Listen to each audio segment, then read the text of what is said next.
Alors là, mes amis, nous sommes sur les hauteurs de Grevinchianti. Nous sommes à peu près à 4-5 km du centre du village. Et je suis venu voir un domaine très important, un domaine historique, je dirais, du Chianti Classico. On pourrait même dire qu'il fait partie de ses viscères principales. C'est le Castello di Querceto et je suis avec Alessandro François. Alors, ma première question, merci de participer à cette vidéo. Ma première question, François, en Toscane, c'est assez inhabituel. Pourquoi ce patronyme français ici, au cœur de la Toscane? Alors, nous sommes italiens parce que c'est cette génération que ma famille est italienne, florentine. Mais avant le 1745, ma famille elle était française, elle était particulièrement lorrainaise. Et nous sommes arrivés ici parce que dans cette période, le grand-duc de Lorraine, il est arrivé en Toscane, il a été pour plus que 100 ans le grand-duc de Toscane. Et alors mon ancêtre, il était un collaborateur et ministre du grand-duc, il est venu ici, il a travaillé pour toute sa vie pour son boss. Et à la fin de la vie, il a décidé de ne pas retourner à la maison et c'est commencé la famille italienne. Vous êtes très heureux de vos ancêtres, hein, parce qu'ici on est bien. Castello di Querceto, c'est à l'origine, je pense que c'est votre grand-père qui a fait partie des 33 du consortio initial du Chianti Classico. Exactement. Mon grand-père, il a acheté la propriété dans le 1897 et après, il avait une grande passion pour le vin. Il a fait des vignobles spécialisés très modernes pour cette période-là. Et il était un des plus importants producteurs du Chianti Classico dans cette période. Et quand il a été décidé de faire le consortium pour garantir la qualité de ce vin, il a été un des 33 producteurs qui l'ont fait ce consortium dans le 1924. C'est absolument incroyable. L'histoire est non seulement incroyable, mais cette qualité se perpétue encore aujourd'hui. La vision qu'avait votre grand-père sur créer, je vais dire, différentes parcelles, et notamment une qui est en 100% Sangiovese à l'époque, ça relevait presque de la folie. Et réellement, il a décidé de faire ce vin parce qu'il aimait les très bons vins et il a décidé de faire ce vin pas pour la vente, mais pour sa famille. C'est la raison pourquoi nous avons dans notre collection encore des bouteilles de plus que 100 ans.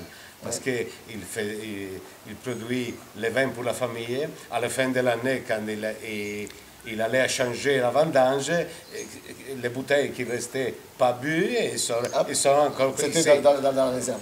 Aujourd'hui, Castello di Querceto, c'est 500 000 bouteilles à peu près du domaine, c'est ça? Oui. Voilà, c'est ça, avec un peu, pas de négoce, mais d'achat de raisins à côté. On a fait... Nous avons 70 hectares de vignobles. 70 hectares de propriétés, et après nous avons 20 hectares que nous avons loués. Et alors nous ménageons à presque 100 hectares de vignobles. La seule chose, c'est que comme ici on est en altitude, on doit travailler des petits rendements, c'est obligatoire. Exactement.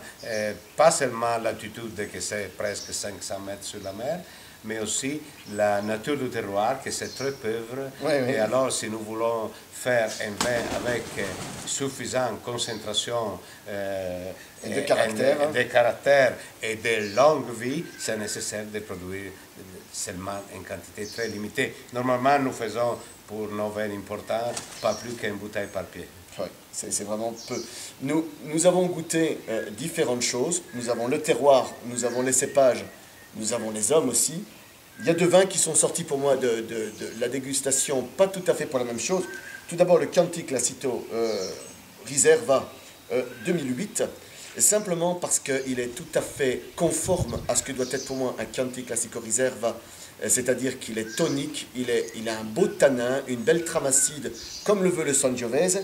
On a une bouteille qui est bien habillée, on a un vin de caractère et de concentration, et pour un prix mes amis, j'aimerais trouver des Chianti Classico Riserva de ce prix-là partout. Là, on est non seulement dans les prix les plus intéressants, mais en plus, on a une grande bouteille. Ça, mes amis, c'est un grand vin. Mais Une information un peu sur la réserve. Nous faisons à notre Chianti Classico Riserva seulement avec les raisins des vignobles très vieux, plus que 25 ans vieux. voilà, et donc il n'y a pas de vigne en dessous de 25 ans. J'ai des vignobles plus Oui, jeunes, mais mais pas- j'ai fait les Chianti Classico réguliers, pas la Voilà, réserve. pas la réserve. Et ensuite, cette bouteille qui m'a énormément séduite.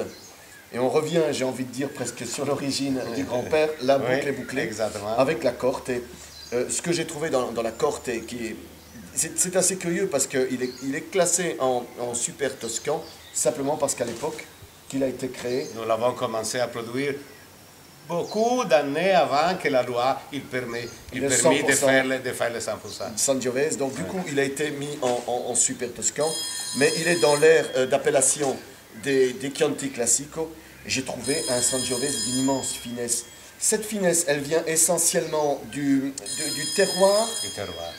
C'est la côté de la vallée vers l'ouest, qui a un terroir qui fait un vin qui a grand caractère, mais surtout grande longévité.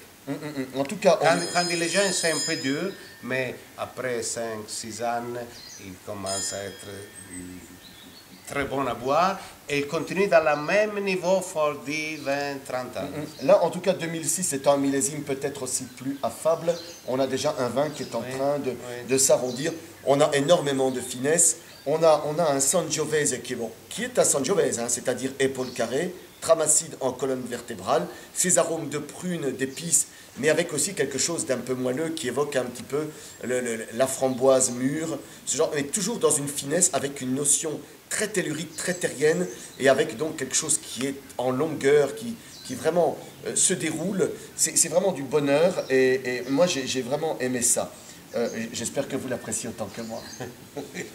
Ce que j'ai envie de dire, c'est que sur la dégustation qui a été faite sur l'ensemble des vins, on est sur des vins vraiment d'un haut niveau de qualité, des prix qui sont encore raisonnables.